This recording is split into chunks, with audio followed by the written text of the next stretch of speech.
I quit my job at the age of 41 and I tried my hand at different businesses like blogging, freelancing, where I tried it for 2 years and failed. My blogging business tanked. But I still won't go back to a 9 to 5 job. In this video, I'm going to share my 5 reasons why I will never go back to a 9 to 5 job, even if I don't have an income right now. Reason number one is the freedom of time. So I worked in a corporate job for like 18 plus years, so I know what routine is about. So when I used to go to my work in Mumbai, it was at a quite a long distance. So I would commute for like 3.5 to 4 hours every day. And it would be worse during the monsoon seasons because there's a lot of flooding, trains are closed, and there's a lot of water everywhere, and you cannot travel well enough. So a lot of such issues, and every day I used to travel for like 3 4 hours, and it was not just a simple commute. So I used to need to take from my house, I used to walk to the auto stand, and from there, from the auto stand, I would take an auto around 10 15 minutes to the nearest train station. Then I would take the train, which would be around like 30 minutes to another station, then walk to the bus stand over there. And then from the bus stand, take a bus, which would take like 45 minutes to reach the closest stop near my office, then walk for another 10 minutes to reach the office. So there was a lot of commute going to the office and coming back home. So I lost like 3 4 hours every day just doing the commute. The office work, it was for like 9 hours. Later, it increased to 9.5 hours. So that was separate. And then the traveling itself was separate, and the fatigue, the mental, physical fatigue because of that. So that's the reason I will never go back now to a 9 to 5, because we lose so much of time we can utilize for ourselves, and we have so much of exhaustion fatigue because of that. So 9 to 5 puts you in this routine where you need to constantly do the same cycle every day, spend the same hours every day. At your work as well, you are expected to spend so many hours. Whether you're working, you're not working, you're productive, you're not productive, that doesn't matter. You have to be physically present for that 9.5 hours in the office, regardless of whether you are mentally present or not. And you have to spend that time commuting as well. So I never want to go back to that routine, never want to waste my time in that way. That's the reason I will never consider going back to a 9 to 5 job. I would rather work on anything on my own self. Like right now, I am working on content creation. I was working on blogging earlier. I was working on freelancing earlier. So in that case, I can control the time. So the value that I provide doesn't depend on my time, that I'm sitting in one place for like 9 hours. That doesn't matter. It's the value that I provide to others and the benefits that they are getting with the work that I will provide. That's the most important thing. So that's the difference between having a job and having a business or a freelancing or something that you can control on your own. So I can use that time whether I want to work for how many hours. If I want to work for longer hours that day, I can work. If I want to work lesser hours, if I want to take a break or take a vacation anytime I want, I can do that. If I want to spend time with family, friends, or there's some emergency or someone needs help, I can do that anytime.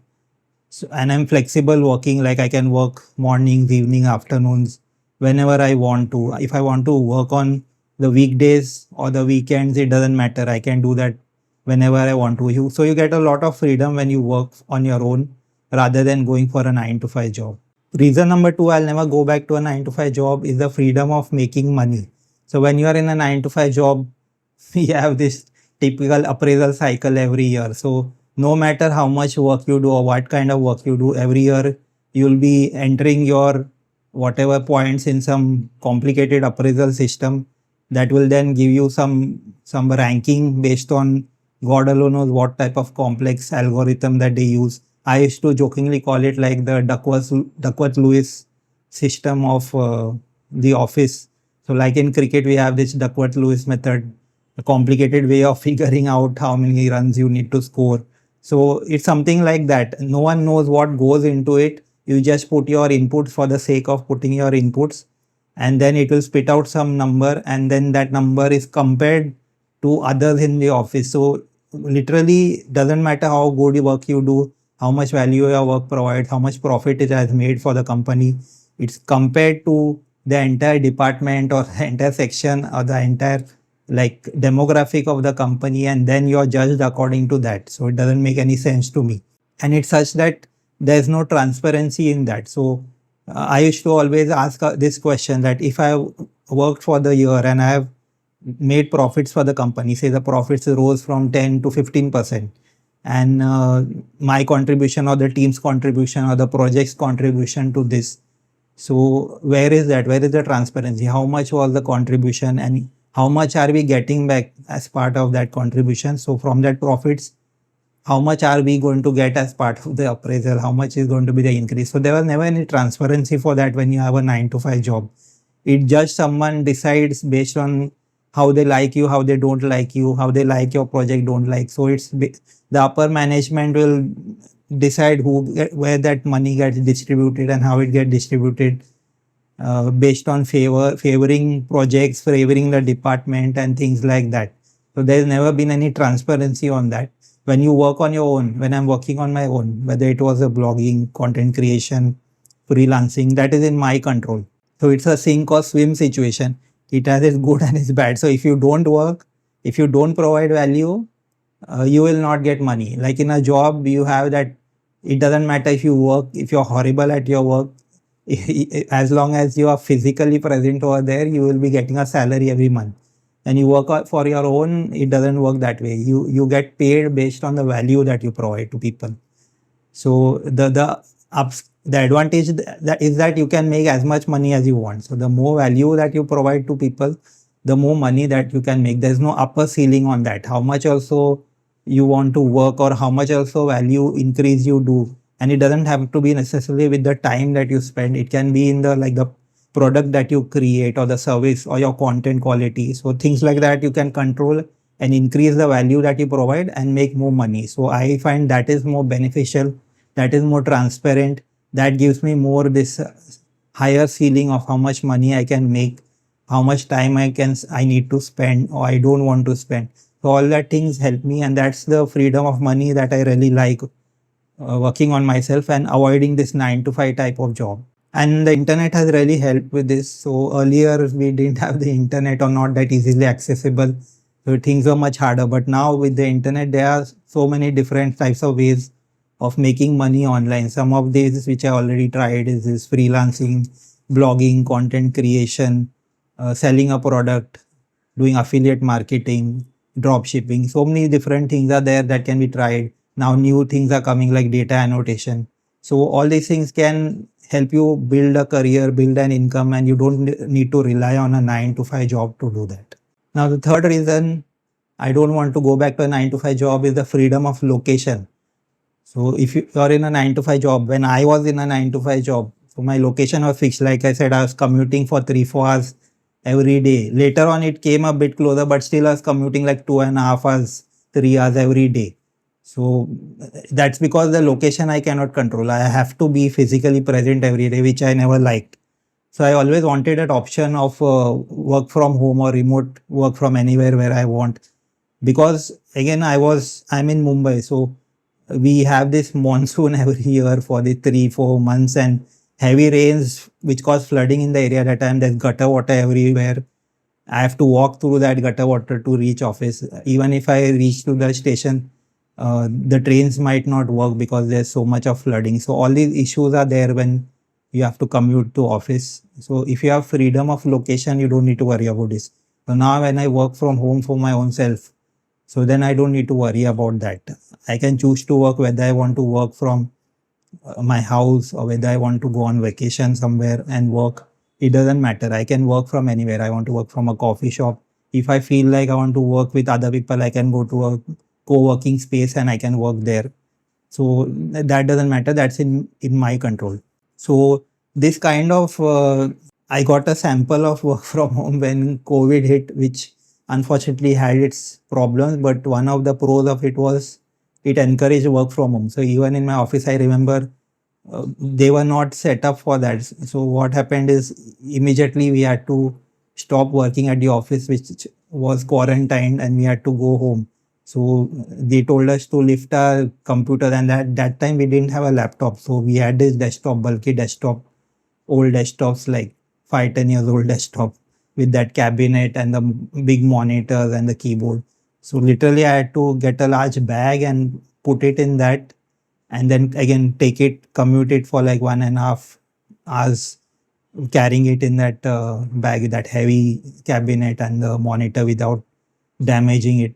So that was an interesting thing that happened in COVID. Then we started working from home forcefully because we had to do it to keep the business rolling and keep the project going on. So that then gave us a taste of what is possible. I even heard of some people carrying that cabinet and going to their town because they were staying here on say rent just for the job.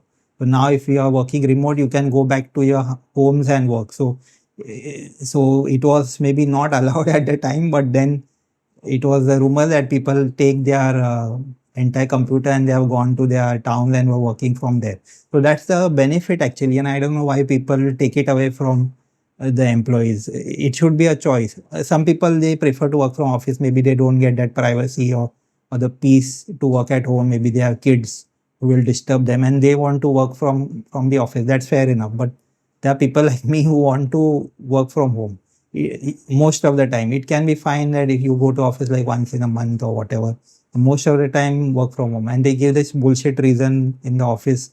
The management always comes up with some bullshit reason. One of them was to build team camaraderie and to do XYZ. It doesn't work that way in IT and stuff. There's no such thing. I mean, the project builds team camaraderie rather than just sitting physically next to each other. It's when you work on interesting projects, I believe, when you put your heads together to solve complex problems, that's what builds team camaraderie rather than sitting physically together or doing some team building activities once in 6 months. That I never believe that builds. That is team building. Team building is, yeah, you build a rocket together. You will have better camaraderie. You will have closeness of the team. If you send a group of astronauts together, you will have camaraderie. It's not because they are together, it's because their goal is a common goal. They're focused on something. So I am digressing, but that's the point. The freedom of location was one of the most important things which I believe I get with working for myself, and I'll never go back to a 9 to 5 job because of that. Now, reason number four, I'll never go back to a 9 to 5 job is the mental peace that I get working on my own, which I'll never get in a 9 to 5 job. So people seem to normalize it, especially in a place like India. The more you work, they consider you hardworking. If you're sitting in office till late, maybe you won't do much the entire day, but still they'll say, "Oh, he's working hard because he sat in the office. He's doing overtime." Or if you're working on like intense projects all the time, or if you take more responsibility, you're climbing the corporate ladder, you become managers, go into management. So that's considered a good thing when you have so much of stress. But I believe the opposite. I believe you need to have as less stress as possible. Yes, you have interest in your work, but this unnecessary stress, unnecessary overheads that you get in a 9 to 5 job, which is thrust on you by other people, by your company, that's very harmful, I believe. And I wanted to get away from that, especially as I grow older. I really wanted to get away from that. Now, stress, it comes in two ways in a 9 to 5 job. One is if you have so much of work that constantly every day you are working. So I worked in such an environment where overnight you stay and you work. I've been in an environment where people are sleeping on the desk because the work needed to be done in certain period of time and it was too short. Typically in like Asian projects, the project work might be of like 6 months, but they'll tell you to complete it in 2 months. So then you end up doing this every day, like constantly, which is really bad for your health. And I've been in the other situation as well. So when working for European clients, so sometimes you don't have enough work. So then you end up like in the stress that what should I work on? I don't have something to work. I'm just doing things for the sake of doing things, or I'm spending time doing whatever, but not something related to a project or not something interesting. That's another type of stress that there's nothing interesting to work on. And when you start having this like day by day for like weeks and months, then that builds into a stress of its own. So both I don't like. I like that I can choose what I want to work on, what I find interesting, and then work on it as much as I want. If some days I feel like working more, I can work more. If some days I feel like not working more, or some days I feel like taking a break, it's up to me. So that's the benefit of working for your own self rather than a 9 to 5 job. And the reason number five why I won't go back to a 9 to 5 job is the freedom to be myself. So when I'm in a 9 to 5 job, I was in a 9 to 5 job. So the designation, the thing that you see right in your email signature, that becomes you and you become that. So your job is merging into you and you are merging into your job. So your identity starts to get blurred, especially as you start climbing the corporate ladder. I've seen these managers, higher management, like they're constantly on the phone. Even in their house, they are on the phone or they need to attend meetings and they're always thinking about the company and the numbers. So I used to joke that even when they are sleeping and dreaming, maybe they see Excel sheets and numbers in their dreams. They're that much involved in the company. I literally say they are becoming the company actually. They are losing their identity. They don't have their own self. So I never wanted to be in that situation in the first place. But when you're working in this, you kind of start getting pulled into that direction as you age and as you get experience.